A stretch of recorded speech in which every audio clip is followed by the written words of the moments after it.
गुणी निधाना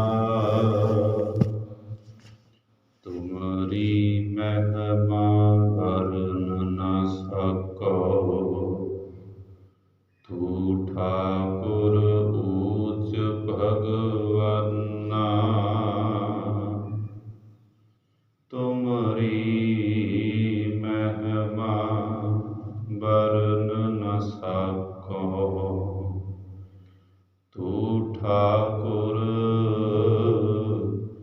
ऊच भगवन्ना जो बुलावह त्यो बोलह स्वामी। कुदरत कवन हमारी साध संग नानक जस गायो। जो प्रभ की अत प्यारी सज्जन सच्चा पातशाह। सिर साहद साहो जिस पास बैठिया सोहीए। सबना दा बेसाह जिस पास बैठिया सोहीए। सबना दा बेसाहो।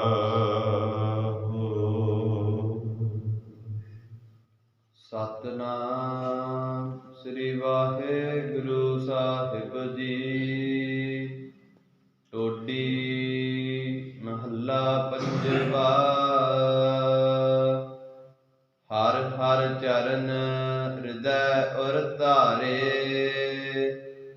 सिमर सुआमी सतगुर अपना।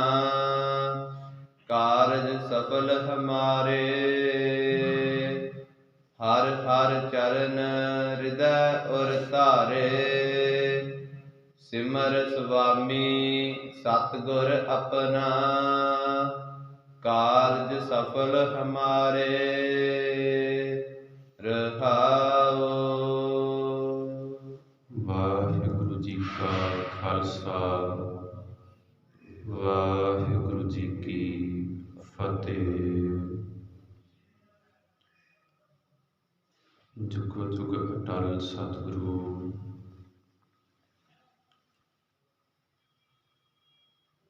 चौवरना दे सामने जगत गुरु शब्द गुरु धन धन साहिब श्री गुरु ग्रंथ साहिब जी महाराज जियां दी पावन और पवित्र हजूरी अंदर अमृत वेले दे साध रहे पावन दीवाना दियां हाजरियां भर रही। गुरु रूप गुरु खालसा साध संगत जीओ। धनता दे पात्र हो जो ये सत संगत दियां घड़ियां प्राप्त होइयां हन। आप बेअंत संगतां ने अमृत वेले तो सतगुरां दे चरनां विच हाजरियां भर के नितनेम दियां बाणियां दे जाप सरवण कीते हन। सो आओ हुण समां है पावन गुरबाणी विचार दा। सतगुरां ने अमृत वेले सोहने तख्तां उपर प्रकाशमान हो के जो पावन उपदेश मुख वाक दे रूप अंदर सानू बख्शिश कीता है। तिस दी विचार नाल जुड़न दा यतन करिए।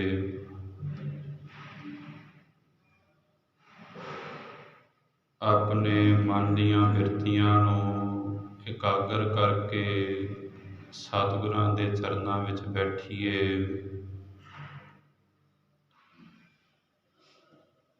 ਸੁਚੇਤਤਾ ਦੇ ਨਾਲ ਸਤਿਗੁਰਾਂ ਦੇ ਚਰਨਾਂ ਵਿੱਚ ਹਾਜ਼ਰੀਆਂ ਭਰੀਏ। ਜੋ ਪਾਵਨ ਉਪਦੇਸ਼ ਸਤਿਗੁਰੂ ਸਾਨੂੰ ਬਖਸ਼ਿਸ਼ ਕਰ ਰਹੇ ਹਨ, ਉਸ ਨੂੰ ਬੜੇ ਹੀ ਧਿਆਨ ਦੇ ਨਾਲ ਸਰਵਣ ਕਰੀਏ ਔਰ ਆਪਣੇ ਜੀਵਨ ਦੇ ਅੰਦਰ ਲਾਗੂ ਕਰੀਏ। ਇਹ ਨਾ ਹੋਵੇ ਬੈਠੇ ਇੱਥੇ ਹੋਈਏ ਤੇ ਧਿਆਨ ਕਿਤੇ ਹੋਰ ਹੀ ਹੋਵੇ।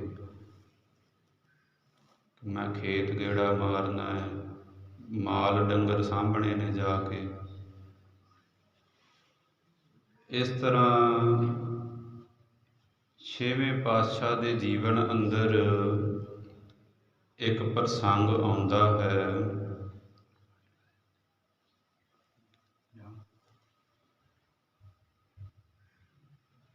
ਇਸੇ ਤਰ੍ਹਾਂ ਹੀ ਸਤਿਗੁਰਾਂ ਦਾ ਸੋਹਣਾ ਦਰਬਾਰ ਸਜਿਆ।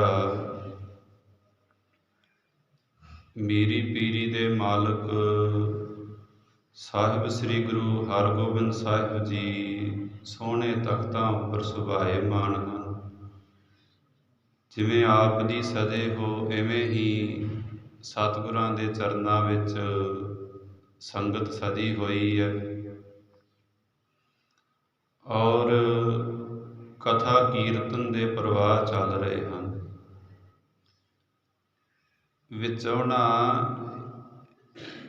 ਇੱਕ ਸਿੰਘ ਮੁੜ ਬਾਹਰ ਨੂੰ ਵੇਖੀ ਜਾਏ, ਮੁੜ ਬਾਹਰ ਨੂੰ ਵੇਖੀ ਜਾਏ। ਸਤਿਗੁਰਾਂ ਨੇ ਪੁੱਛਿਆ, ਭਾਈ ਕੀ ਗੱਲ ਹੈ, ਤੂੰ ਇਕਾਗਰਤਾ ਦੇ ਨਾਲ ਨਹੀਂ ਬਹਿੰਦਾ, ਮੁੜ ਕੇ ਬਾਹਰ ਨੂੰ ਵੇਖੀ ਜਾਂਦਾ, ਕੀ ਗੱਲ ਹੈ? ਪਾਤਸ਼ਾਹ ਜੀ ਨੂੰ ਕਹਿੰਦਾ, ਨਹੀਂ ਮਹਾਰਾਜ ਜੀ ਕੋਈ ਗੱਲ ਨਹੀਂ। ਸਤਿਗੁਰੂ ਦੁਬਾਰਾ ਫਿਰ ਪੁੱਛਦੇ, ਕਹਿੰਦੇ ਕੋਈ ਗੱਲ ਹੈ ਤਾਂ ਦੱਸ ਦੇ। ਕਹਿੰਦਾ ਨਹੀਂ ਮਹਾਰਾਜ ਜੀ ਕੋਈ ਗੱਲ ਨਹੀਂ। ਇਸੇ ਤਰ੍ਹਾਂ ਜਦੋਂ ਦੁਬਾਰਾ ਫਿਰ ਉਹਨੇ ਮੁੜ ਕੇ ਬਾਹਰ ਨੂੰ ਵੇਖਿਆ ਤਾਂ ਸਤਿਗੁਰਾਂ ਨੇ ਫਿਰ ਆਪਣੇ ਕੋਲ ਬੁਲਾ ਕੇ ਬੜੇ ਪਿਆਰ ਨਾਲ ਫਿਰ ਦੁਬਾਰਾ ਪੁੱਛਿਆ, ਭਾਈ ਦੱਸ ਕੀ ਗੱਲ ਹੈ, ਤੂੰ ਇਕਾਗਰਤਾ ਦੇ ਨਾਲ ਨਹੀਂ ਬਹਿੰਦਾ? ਤਾਂ ਕਹਿੰਦਾ ਮਹਾਰਾਜ ਜੀ ਮੈਂ ਨਾ ਅੱਜ ਨਵਾਂ ਜੋੜਾ ਪਾ ਕੇ ਆਇਆ, ਮੇਰਾ ਧਿਆਨ ਉੱਧਰ ਮੁੜ ਜਾਈ ਜਾਂਦਾ, ਕਿਤੇ ਕੋਈ ਮੇਰਾ ਜੋੜਾ ਨਾ ਪਾ ਕੇ ਲੈ ਜੇ। ਸਤਿਗੁਰ ਕਹਿੰਦੇ, ਉਹ ਭਲਿਆ, ਰੱਬ ਦੇ ਘਰ ਦੀਆਂ ਗੱਲਾਂ ਚੱਲ ਰਹੀਆਂ ਹੋਣ, ਰਸਮਈ ਕੀਰਤਨ ਚੱਲ ਰਿਹਾ ਹੋਵੇ, ਕਥਾ ਚੱਲ ਰਹੀ ਹੋਵੇ ਤੇ ਸੁਰਤ ਤੇਰੀ ਜੋੜੇ 'ਚ ਹੀ ਅਟਕੀ ਹੈ, ਤਾਂ ਉੱਥੇ ਲਾਗੇ ਹੀ ਸਤਿਗੁਰਾਂ ਦੇ ਪਿਆਰੇ ਸਿੱਖ ਭਾਈ ਸੁਥਰਾ ਜੀ ਸਨ। ਸਤਿਗੁਰਾਂ ਨੇ ਉਹਨਾਂ ਦੀ ਡਿਊਟੀ ਲਾਤੀ, ਜਾਓ ਭਾਈ ਸੁਥਰਾ ਜੀ ਸੰਗਤਾਂ ਦੇ ਜੋੜਿਆਂ ਦੀ ਰਾਖੀ ਬੈਠੋ ਜਾ ਕੇ, ਕਿ ਕਿਸੇ ਦਾ ਧਿਆਨ ਕਥਾ ਕੀਰਤਨ ਦੇ ਵਿੱਚੋਂ ਪਾਸੇ ਨਾ ਜਾਵੇ। ਇਸੇ ਤਰ੍ਹਾਂ ਭਾਈ ਸੁਥਰਾ ਜੀ ਨੇ ਸਤਿਗੁਰਾਂ ਦਾ ਹੁਕਮ ਮੰਨਿਆ ਔਰ ਜਾ ਕੇ ਜੋੜਿਆਂ ਦੀ ਰਾਖੀ ਬੈਠ ਗਏ। ਉਧਰ ਬਾਬਾ ਬੁੱਢਾ ਸਾਹਿਬ ਜੀ ਬ੍ਰਹਮ ਗਿਆਨੀ ਪਾਵਨ ਗੁਰਬਾਣੀ ਦੀ ਵਿਚਾਰ ਕਰ ਰਹੇ ਸਨ। ਕਥਾ ਕਰਦਿਆਂ ਉਹਨਾਂ ਬਚਨ ਕੀਤਾ ਕਿ ਜਿਹੜੀ ਵਸਤੂ, ਜਿਹੜੀ ਚੀਜ਼ ਰੱਬ ਤੋਂ ਦੂਰ ਕਰੇ ਉਹਨੂੰ ਪਾਸੇ ਹਟਾ ਦੇਣਾ ਚਾਹੀਦਾ ਹੈ। ਜਦੋਂ ਇਹ ਬਚਨ ਬਾਬਾ ਬੁੱਢਾ ਸਾਹਿਬ ਜੀ ਦਾ ਕਥਾ ਦੇ ਅੰਦਰ ਭਾਈ ਸੁਥਰਾ ਜੀ ਨੇ ਸਰਵਣ ਕੀਤਾ ਤੇ ਉਹਨਾਂ ਸੋਚਿਆ ਇਹ ਜਿਹੜੇ ਜੋੜੇ ਆ ਨਾ, ਇਹ ਸੰਗਤ ਦਾ ਧਿਆਨ ਭਟਕਾਉਂਦੇ ਆ, ਇਹ ਕਥਾ ਕੀਰਤਨ ਦੇ ਅੰਦਰ ਸੰਗਤ ਦਾ ਮਨ ਲੱਗਣ ਨਹੀਂ ਦਿੰਦੇ। ਤਾਂ ਉਹਨਾਂ ਨੇ ਕੀ ਕੀਤਾ, ਇੱਕ ਗੱਟਾ ਲੈ ਕੇ ਨਾ ਸਾਰੇ ਜੋੜੇ ਸੰਗਤ ਦੇ ਇਕੱਠੇ ਕਰਕੇ ਗੱਟੇ ਦੇ ਵਿੱਚ ਪਾ ਕੇ, ਬੋਰੇ 'ਚ ਪਾ ਕੇ, ਨੇੜੇ ਕਿਤੇ ਕਵਾੜੀਏ ਦੀ ਦੁਕਾਨ ਲੱਭੀ ਤੇ ਉੱਥੇ ਜਾ ਕੇ ਵੇਚ ਆਏ। ਕਹਿੰਦੇ ਜਿਹੜੀ ਵਸਤੂ ਸਤਿਗੁਰਾਂ ਦੇ ਚਰਨਾਂ ਤੋਂ, ਕਥਾ ਕੀਰਤਨ ਤੋਂ ਦੂਰ ਕਰਦੀ, ਧਿਆਨ ਨਖੇੜਦੀ ਆ, ਉਹਨੂੰ ਮਗਰੋਂ ਲਾਇਆ ਚੰਗਾ। ਕਵਾੜੀਏ ਦੀ ਦੁਕਾਨ ਤੇ ਜਾ ਕੇ ਜੋੜੇ ਵੇਚ ਆਏ ਤੇ ਜਿਹੜੇ ਮਾਇਆ ਹੋਈ ਨਾ ਉਹਨਾਂ ਜੋੜਿਆਂ ਦੀ, ਹਲਵਾਈ ਦੀ ਦੁਕਾਨ ਤੇ ਜਾ ਕੇ ਮਿਸ਼ਟਾਨ ਮਠਿਆਈ ਲੈ ਆਏ ਤੇ ਦੀਵਾਨਾਂ ਦੀ ਸਮਾਪਤੀ ਤੋਂ ਬਾਅਦ ਸੰਗਤ ਦੇ ਵਿੱਚ ਮਠਿਆਈ ਵਰਤਾ ਦਿੱਤੀ। ਸਾਰੇ ਬੜੇ ਖੁਸ਼ ਕਿ ਭਾਈ ਸੁਥਰਾ ਜੀ ਅੱਜ ਤਾਂ ਬੜੀ ਸੇਵਾ ਕਰ ਰਹੇ, ਮਠਿਆਈ ਛਕਾ ਰਹੇ ਸੰਗਤ ਨੂੰ। ਇਸੇ ਤਰ੍ਹਾਂ ਜਦ ਸਾਰੀ ਸਮਾਪਤੀ ਲੰਗਰ ਛਕਣ ਤੋਂ ਬਾਅਦ ਸਾਰਿਆਂ ਨੇ ਆਪਦੇ ਆਪਦੇ ਘਰਾਂ ਨੂੰ ਚਾਲੇ ਪਾਉਣੇ ਸਨ। ਜੋੜੇ ਖਾਨੇ ਵਿੱਚ ਜਾ ਕੇ ਦੇਖਿਆ ਤੇ ਉੱਥੇ ਤਾਂ ਇੱਕ ਵੀ ਜੋੜਾ ਨਹੀਂ। ਸਾਰੇ ਮਹਾਰਾਜ ਦੇ ਪਾਸ ਗਏ, ਕਹਿੰਦੇ ਸਤਿਗੁਰੂ ਜੀ ਆਪ ਜੀ ਨੇ ਭਾਈ ਸੁਥਰਾ ਦੀ ਡਿਊਟੀ ਲਾਈ ਕਿ ਜੋੜਿਆਂ ਦੀ ਰਖਵਾਲੀ ਬਹਿਣਾ। ਇਹਨਾਂ ਨੇ ਕੀ ਰਖਵਾਲੀ ਕੀਤੀ, ਆਪਦੀ ਡਿਊਟੀ ਭਲੇ ਤਰੀਕੇ ਦੇ ਨਾਲ ਨਹੀਂ ਨਿਭਾਈ। ਉੱਥੇ ਤਾਂ ਇੱਕ ਵੀ ਜੋੜਾ ਨਹੀਂ ਹੈ, ਕਿਸੇ ਦਾ ਵੀ ਇੱਕ ਵੀ ਜੋੜਾ ਨਹੀਂ ਹੈ। ਤਾਂ ਸਤਿਗੁਰਾਂ ਨੇ ਭਾਈ ਸੁਥਰੇ ਨੂੰ ਬੁਲਾਇਆ, ਕਹਿੰਦੇ ਭਾਈ ਸੁਥਰਾ ਜੀ ਤੁਹਾਡੀ ਅਸੀਂ ਸੇਵਾ ਲਾਈ ਸੀ ਜੋੜਿਆਂ ਦੀ, ਸੰਗਤ ਕਹਿੰਦੀ ਹੈ ਕਿ ਉੱਥੇ ਤਾਂ ਸਾਡਾ ਕਿਸੇ ਦਾ ਵੀ ਜੋੜਾ ਨਹੀਂ ਹੈ, ਕੀ ਗੱਲ ਹੈ? ਤਾਂ ਭਾਈ ਸੁਥਰਾ ਜੀ ਕਹਿੰਦੇ ਮਹਾਰਾਜ ਜਦੋਂ ਸੇਵਾ ਲਾਈ ਨਾ, ਮੈਂ ਜੋੜਿਆਂ ਵਿੱਚ ਜਾ ਕੇ ਬੈਠਾ ਤੇ ਇੱਧਰੋਂ ਕਥਾ ਦੀ ਆਵਾਜ਼ ਮੇਰੇ ਕੰਨੀ ਪਈ। ਬਾਬਾ ਬੁੱਢਾ ਸਾਹਿਬ ਜੀ ਕਹਿੰਦੇ ਜਿਹੜੀ ਵਸਤੂ ਰੱਬ ਦੇ ਘਰ ਤੋਂ ਤੋੜੇ ਤੇ ਉਹਨੂੰ ਪਰਾਂ ਕਰ ਦੇਣਾ ਚਾਹੀਦਾ ਜੀਵਨ ਵਿੱਚੋਂ। ਤੇ ਮੈਂ ਸੋਚਿਆ ਇਹ ਸਿੱਖ ਦਾ ਧਿਆਨ ਵਾਰ-ਵਾਰ ਜੋੜਿਆਂ 'ਚ ਜਾਂਦਾ ਹੈ, ਇਹ ਇਕੱਲੇ ਦਾ ਨਹੀਂ, ਕੀ ਪਤਾ ਹੋਰਾਂ ਦਾ ਵੀ ਜਾਂਦਾ ਹੋਵੇ। ਇਸ ਲਈ ਮੈਂ ਕਿਹਾ ਚਲੋ ਇਹ ਜੋੜਿਆਂ ਨੂੰ ਆਪਾਂ ਮਗਰੋਂ ਹੀ ਲਾ ਦਈਏ। ਸੋ ਇਸ ਤਰ੍ਹਾਂ ਇਹ ਹਾਸ ਰਸ ਦਾ ਬਚਨ ਗੁਰ ਇਤਿਹਾਸ ਦੇ ਵਿੱਚ ਆਉਂਦਾ ਹੈ। ਆਓ ਆਪਣੀਆਂ ਮਨ ਬਿਰਤੀਆਂ ਨੂੰ ਇਕਾਗਰ ਕਰੀਏ। ਜੋ ਪਾਵਨ ਉਪਦੇਸ਼ ਸਤਿਗੁਰਾਂ ਨੇ ਸ੍ਰੀ ਮੁਖਵਾਕ ਦੇ ਰੂਪ ਅੰਦਰ ਸਾਨੂੰ ਬਖਸ਼ਿਸ਼ ਕੀਤਾ ਹੈ, ਉਸ ਨਾਲ ਜੁੜਨ ਦਾ ਯਤਨ ਕਰੀਏ। ਮਨ ਬਿਰਤੀਆਂ ਦੀ ਇਕਾਗਰਤਾ ਵਾਸਤੇ ਮੁਖ ਤੋਂ ਉਚਾਰਨ ਕਰੀਏ ਜੀ। ਸਤਿਨਾਮ ਸ੍ਰੀ ਵਾਹਿਗੁਰੂ ਸਾਹਿਬ ਜੀ। ਸਤਿਨਾਮ ਸ੍ਰੀ ਵਾਹਿਗੁਰੂ ਸਾਹਿਬ ਜੀ। ਟੋਡੀ ਮਹੱਲਾ ਪੰਜਵਾ। ਅੱਜ ਦਾ ਪਾਵਨ ਉਪਦੇਸ਼ ਪੰਚਮ ਗੁਰਦੇਵ ਬਾਣੀ ਕੇ ਬੋਹਿਥ ਸ਼ਹੀਦਾਂ ਦੇ ਸਿਰਤਾਜ ਸਾਹਿਬ ਸ੍ਰੀ ਗੁਰੂ ਅਰਜਨ ਦੇਵ ਜੀ ਮਹਾਰਾਜ ਟੋਡੀ ਰਾਗ ਦੇ ਅੰਦਰ ਧੰਨ ਸਾਹਿਬ ਸ੍ਰੀ ਗੁਰੂ ਗ੍ਰੰਥ ਸਾਹਿਬ ਜੀ ਮਹਾਰਾਜ ਜੀ ਦੇ ਪਾਵਨ ਅੰਗ 718 ਦੇ ਉੱਪਰ ਇਹ ਪਾਵਨ ਉਪਦੇਸ਼ ਸਾਨੂੰ ਬਖਸ਼ਿਸ਼ ਕਰ ਰਹੇ ਹਨ ਜੀ। ਹਰ ਹਰ ਚਰਨ ਹਿਰਦੈ ਉਰ ਧਾਰੇ। ਹਰ ਦਾ ਭਾਵ ਸੁੱਕਿਆਂ ਨੂੰ ਹਰੇ ਕਰਨ ਵਾਲਾ। ਗੁਰ ਪ੍ਰਸਾਦ ਪਰਮ ਪਦ ਪਾਇਆ, ਸੂਕੇ ਕਾਸ਼ਟ ਹਰਿਆ। ਉਹ ਹਰੀ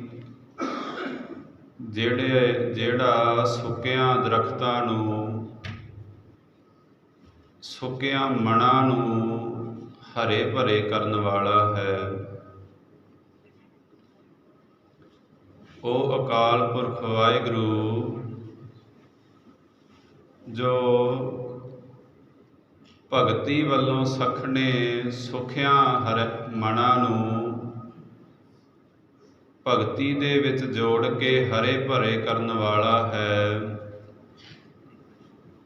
ਔਰ ਦੂਸਰਾ ਹਰ ਜੋ ਹਰ ਇੱਕ ਦੇ ਵਿੱਚ ਆਇਆ ਹੋਇਆ ਹੈ, ਭਾਵ ਹਰ ਇੱਕ ਦੇ ਵਿੱਚ ਜਿਹਦੀ ਜੋਤ ਸਮਾਈ ਹੋਈ ਹੈ। ਐਸਾ ਜੋ ਅਕਾਲ ਪੁਰਖ ਵਾਹਿਗੁਰੂ ਹੈ, ਜਦ ਉਸ ਦੇ ਚਰਨਾਂ ਨੂੰ ਅਸੀਂ ਆਪਣੇ ਹਿਰਦੇ ਦੇ ਵਿੱਚ ਧਾਰਨ ਕੀਤਾ। ਸਿਮਰ ਸੁਆਮੀ ਸਤਿਗੁਰ ਆਪਣਾ, ਕਾਰਜ ਸਫਲ ਹਮਾਰੇ। ਉਸ ਅਕਾਲ ਪੁਰਖ ਵਾਹਿਗੁਰੂ ਦੇ ਚਰਨਾਂ ਨੂੰ ਆਪਣੇ ਹਿਰਦੇ ਵਿੱਚ ਵਸਾ ਕੇ ਸਤਿਗੁਰਾਂ ਦੇ ਪਾਵਨ ਉਪਦੇਸ਼ ਦੇ ਦ੍ਰਿੜ ਕਰਦਿਆਂ ਹੋਇਆਂ ਵਾਹਿਗੁਰੂ ਵਾਹਿਗੁਰੂ ਵਾਹਿਗੁਰੂ ਜਪਣ ਦੇ ਨਾਲ ਸਾਡੇ ਸਾਰੇ ਹੀ ਕਾਰਜ ਸਿੱਧ ਹੋ ਗਏ।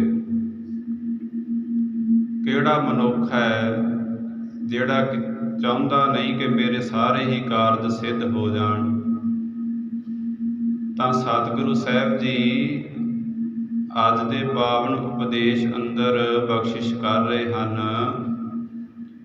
ਹੇ ਭਾਈ, ਜੇ ਤੂੰ ਚਾਹੁੰਦਾ ਹੈ ਨਾ ਮੇਰੇ ਸਾਰੇ ਹੀ ਕਾਰਜ ਸਿੱਧ ਹੋ ਜਾਣ, ਜਿੱਧਰ ਵੀ ਜਾਵਾਂ, ਜਿਹੜਾ ਕੰਮ ਵੀ ਕਰਾਂ, ਜਿਹੜਾ ਕਾਰਜ ਵੀ ਕਰਾਂ, ਉਸ ਦੇ ਵਿੱਚ ਸਫਲਤਾ ਹੀ ਪ੍ਰਾਪਤ ਹੋਵੇ,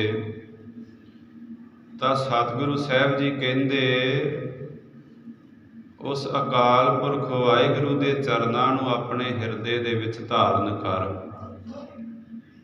ਪੰਚਮ ਗੁਰਦੇਵ ਕਹਿੰਦੇ ਹਨ, ਅਸੀਂ ਤਾਂ ਅਕਾਲ ਪੁਰਖ ਦੇ ਚਰਨਾਂ ਨੂੰ ਆਪਣੇ ਹਿਰਦੇ ਦੇ ਵਿੱਚ ਧਾਰਨ ਕਰ ਲਿਆ ਹੈ ਔਰ ਉਸ ਦੇ ਸਿਮਰਨ ਕਰਨ ਦੇ ਨਾਲ ਸਾਡੇ ਸਾਰੇ ਹੀ ਕਾਰਜ ਸਫਲ ਹੋ ਗਏ ਹਨ। ਜੇਕਰ ਚਾਹੁੰਦਾ ਹੈ ਸਾਰੇ ਕਾਰਜਾਂ ਵਿੱਚ ਮੈਂ ਸਫਲਤਾ ਹੀ ਪ੍ਰਾਪਤ ਕਰਾਂ, ਇਸ ਮਨੁੱਖਾ ਜੀਵਨ ਦਾ ਜੋ ਮਨੋਰਥ ਹੈ, ਕਾਰਜ ਹੈ, ਉਜਲਾ ਮੁਖ ਲੈ ਕੇ ਉਸ ਅਕਾਲ ਪੁਰਖ ਵਾਹਿਗੁਰੂ ਦੀ ਦਰਗਾਹ ਵਿੱਚ ਜਾਣਾ ਹੈ। ਉਸ ਕਾਰਜ ਦੀ ਸਿੱਧਤਾ ਦੇ ਵਾਸਤੇ ਉਸ ਅਕਾਲ ਪੁਰਖ ਵਾਹਿਗੁਰੂ ਦੇ ਚਰਨਾਂ ਨੂੰ ਆਪਣੇ ਹਿਰਦੇ ਦੇ ਵਿੱਚ ਧਾਰਨ ਕਰ, ਸਿਮਰਨ ਦੇ ਨਾਲ ਜੋੜ। ਰਹਾਉ ਵਿਸਰਾਮ ਦੇ ਕਰਕੇ ਸਮਝਾਉਂਦੇ ਹਨ ਜੀ। ਪੁੰਨ ਦਾਨ ਪੂਜਾ ਪਰਮੇਸ਼ਰ, ਹਰ ਕੀਰਤ ਤਤ ਵਿਚਾਰੇ। ਇਸ ਸੰਸਾਰ ਦੇ ਉੱਪਰ ਜਿੰਨੇ ਵੀ ਪੁੰਨ ਕਰਮ ਹਨ, ਦਾਨ ਕਰਨਾ, ਕਿਸੇ ਗਰੀਬ ਦੀ ਹੈਲਪ ਕਰਨੀ, ਸਹਾਇਤਾ ਕਰਨੀ,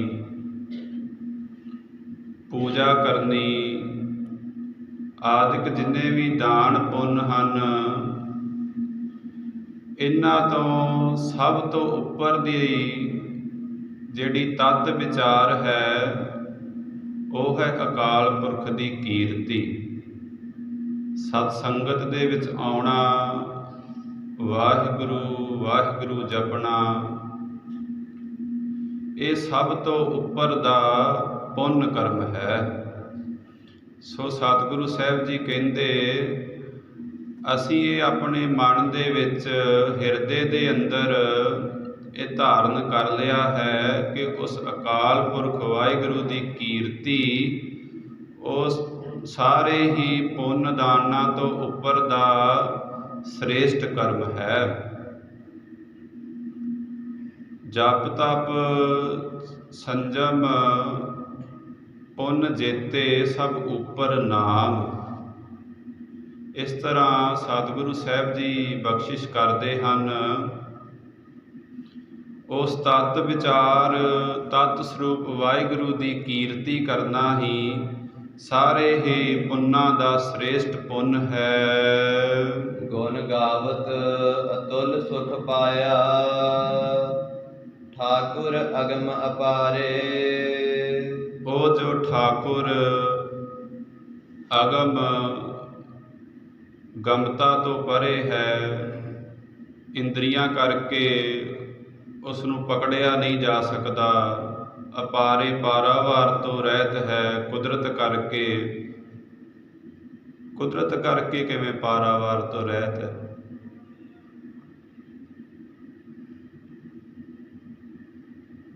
ਸਾਇੰਟਿਸਟ ਮੰਨਦੇ ਹਨ ਕਿ 9 ਗ੍ਰਹਿ ਹਨ। ਉਹਨਾਂ ਵਿੱਚੋਂ ਕਹਿੰਦੇ ਇੱਕ ਸ਼ਾਇਦ ਲੁਪਤ ਹੋ ਗਿਆ, 8 ਹੀ ਰਹਿ ਗਏ ਨੇ। ਇਸ ਤਰ੍ਹਾਂ ਹੁਣ ਮੰਨਣ ਲੱਗੇ ਹਨ ਸਤਿਗੁਰਾਂ ਦੀ ਬਾਣੀ ਪੜ੍ਹ ਕੇ ਕਿ ਇਸ ਤਰ੍ਹਾਂ ਦੇ ਹੋਰ ਕਈ ਬ੍ਰਹਿਮੰਡ ਹਨ। ਇੱਕ ਨਹੀਂ, ਅਨੇਕਾਂ ਹੀ ਬ੍ਰਹਿਮੰਡ ਹਨ। ਇਸ ਤਰ੍ਹਾਂ ਕੁਦਰਤ ਦੇ ਪਾਰਾਵਾਰ ਤੋਂ ਰਹਿਤ ਉਹ ਅਕਾਲ ਪੁਰਖ ਵਾਹਿਗੁਰੂ ਦੇ ਗੁਣਾਂ ਨੂੰ ਗਾਉਣ ਕਰਕੇ ਸਾਨੂੰ ਅਤੁੱਲ ਨਾ ਤੋਲਿਆ ਜਾਣ ਵਾਲਾ ਸੁਖ ਪ੍ਰਾਪਤ ਹੋਇਆ ਹੈ। ਗੁਣ ਗਾਵਤ ਅਤੁੱਲ ਸੁਖ ਪਾਇਆ, ਠਾਕੁਰ ਅਗਮ ਅਪਾਰੇ। ਉਸ ਅਕਾਲ ਪੁਰਖ ਵਾਹਿਗੁਰੂ ਦੇ ਗੁਣਾਂ ਨੂੰ ਗਾਉਣ ਕਰਕੇ ਸਾਨੂੰ ਆਨੰਦ ਹੀ ਆਨੰਦ ਪ੍ਰਾਪਤ ਹੋਇਆ ਹੈ। ਜੋ ਜਨ ਪਾਰ ਬ੍ਰਹਮ ਆਪਣੇ ਕੀਨੇ, ਤਿਨ ਕਾ ਬਾਹਰ ਕਛ ਨਾ ਵਿਚਾਰੇ। ਅੱਗੇ ਸਤਿਗੁਰੂ ਸਾਹਿਬ ਜੀ ਸਮਾਪਤੀਆਂ ਤੇ ਪੰਕਤੀਆਂ ਉੱਪਰ ਬਖਸ਼ਿਸ਼ ਕਰ ਰਹੇ ਹਨ। ਜਿਨ੍ਹਾਂ ਜਗਿਆਸੂਆਂ ਦੀ ਪ੍ਰੇਮਾ ਭਗਤੀ ਤੋਂ ਪ੍ਰਸੰਨ ਹੋ ਕਰਕੇ,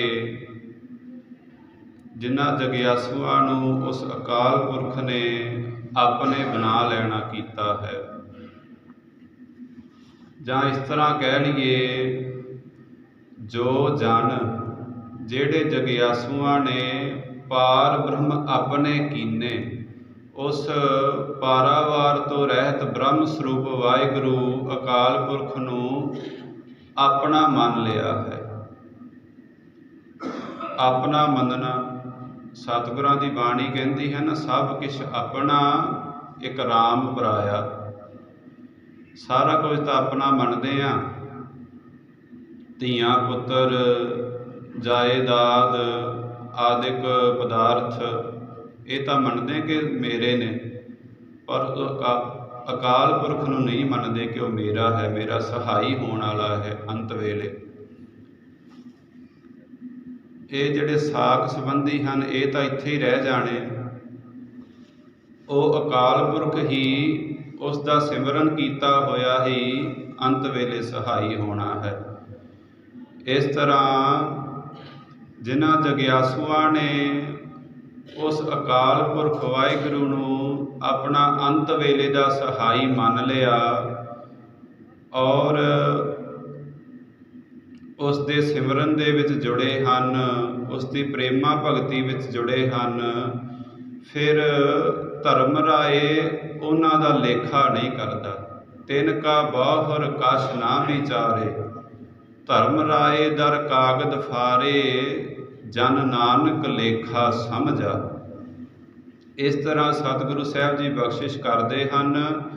ਜਿਨ੍ਹਾਂ ਜਗਿਆਸੂਆਂ ਨੂੰ ਉਸ ਅਕਾਲ ਪੁਰਖ ਨੇ ਆਪਣੇ ਬਣਾ ਲਿਆ, ਫਿਰ ਉਹਨਾਂ ਦੇ ਗੁਣ ਅਵਗੁਣਾਂ ਦੀ ਵਿਚਾਰ ਨਹੀਂ ਕੀਤੀ। ਆਪਾਂ ਦੇਖ ਲਈਏ, ਜਦੋਂ ਸੱਜਣ ਠੱਗ ਸਤਿਗੁਰਾਂ ਦੇ ਚਰਨਾਂ ਵਿੱਚ ਪ੍ਰਣੇ ਹੋ ਗਿਆ ਤਾਂ ਸਤਿਗੁਰਾਂ ਨੇ ਇਹ ਵਿਚਾਰ ਨਹੀਂ ਕੀਤੀ ਕਿ ਅੱਜ ਤੱਕ ਇਹਨੇ ਕਿੰਨੀਆਂ ਠੱਗੀਆਂ ਮਾਰੀਆਂ, ਕਿੰਨਿਆਂ ਦਾ ਘਾਤ ਕੀਤਾ ਹੈ।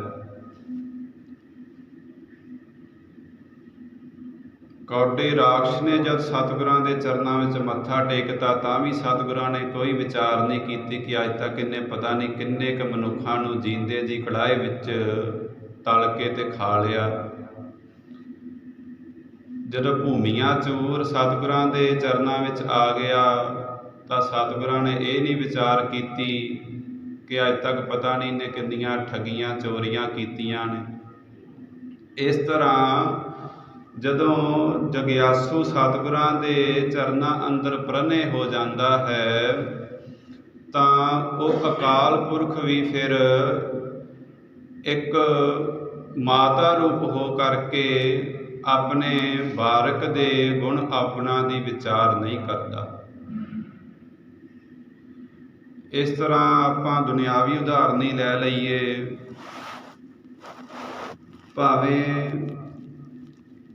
ਬਾਰਕ ਬੱਚਾ ਅਨੇਕਾਂ ਹੀ ਗਲਤੀਆਂ ਕਿਉਂ ਨਾ ਕਰੇ,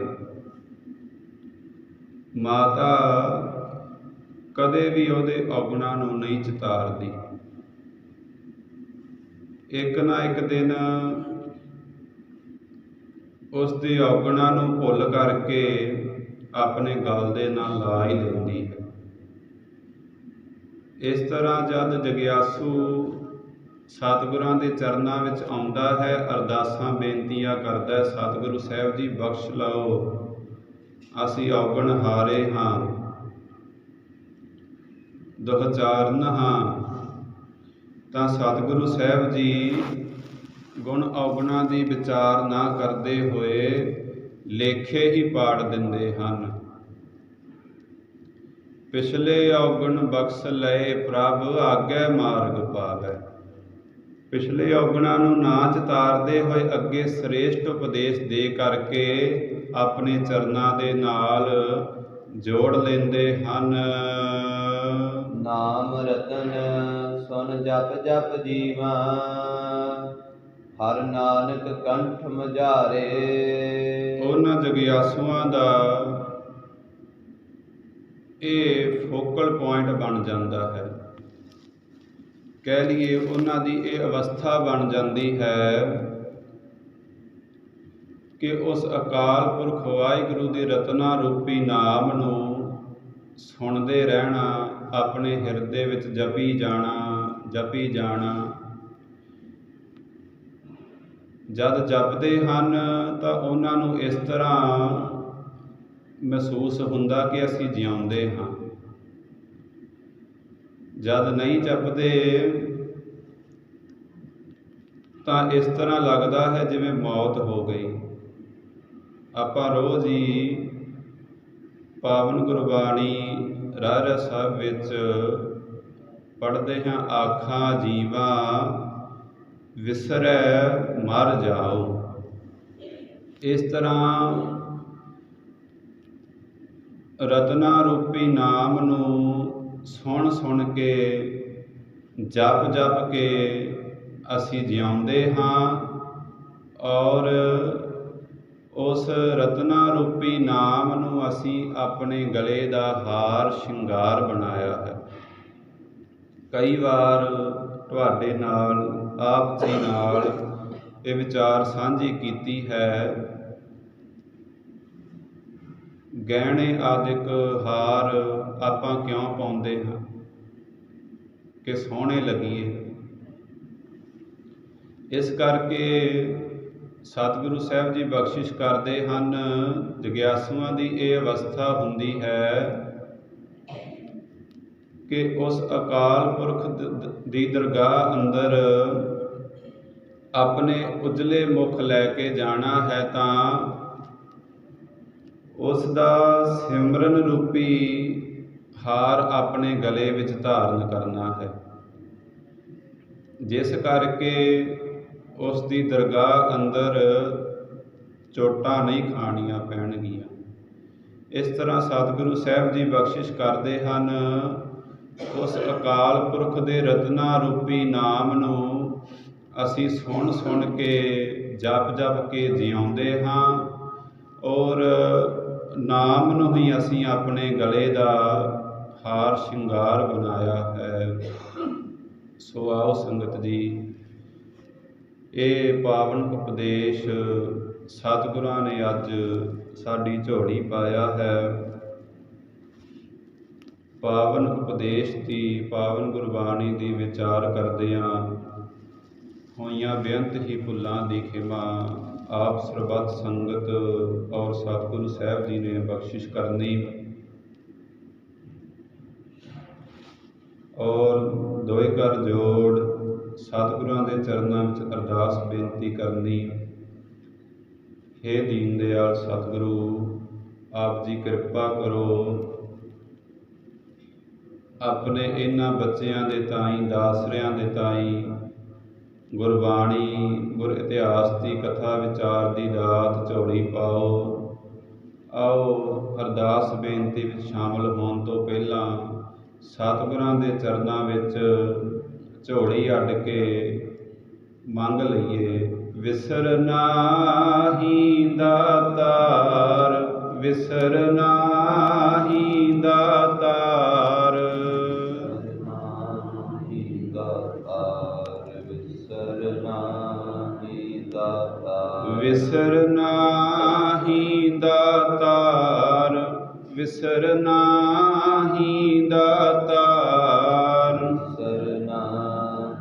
ਦਾਤਾਰ, ਵਿਸਰ ਨਾਹੀ ਦਾਤਾਰ। ਆਪਣਾ ਨਾਮ ਦੇਹੋ, ਆਪਣਾ ਨਾਮ ਦੇਹੋ, ਆਪਣਾ ਨਾਮ ਦੇਹੋ, ਆਪਣਾ ਨਾਮ ਦੇਹੋ, ਆਪਣਾ ਨਾਮ ਦੇਹੋ, ਆਪਣਾ ਨਾਮ ਦੇਹੋ, ਆਪਣਾ ਨਾਮ ਦੇਹੋ, ਆਪਣਾ ਨਾਮ ਦੇਹੋ।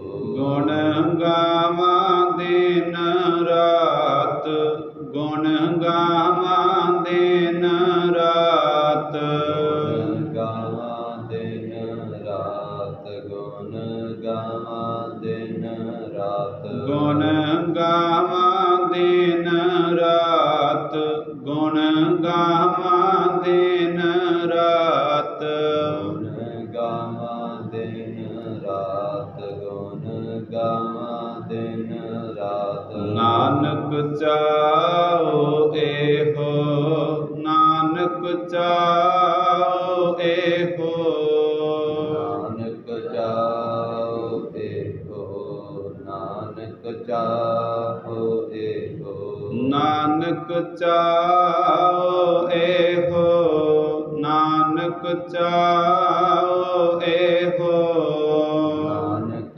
ਚਾਹੋ ਇਹੋ, ਨਾਨਕ ਚਾਹੋ ਇਹੋ। ਆਪਣਾ ਨਾਮ ਦੇਹੋ, ਆਪਣਾ ਨਾਮ ਦੇਹੋ, ਆਪਣਾ ਨਾਮ ਦੇਹੋ, ਆਪਣਾ ਨਾਮ ਦੇਹੋ।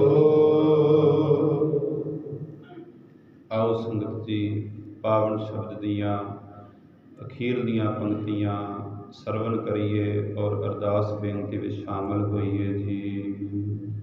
ਜੋ ਜਨ ਪਾਰ ਬ੍ਰਹਮ ਆਪਣੇ ਕੀਨੇ, ਤੈਨ ਕਾ ਬਾਹਰ ਕਛ ਨਾ ਵਿਚਾਰੇ।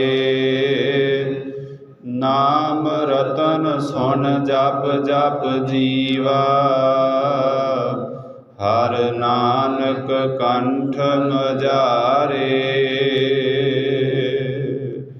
ਵਾਹਿਗੁਰੂ ਜੀ ਕਾ ਖਾਲਸਾ, ਵਾਹਿਗੁਰੂ ਜੀ ਕੀ ਫਤਿਹ।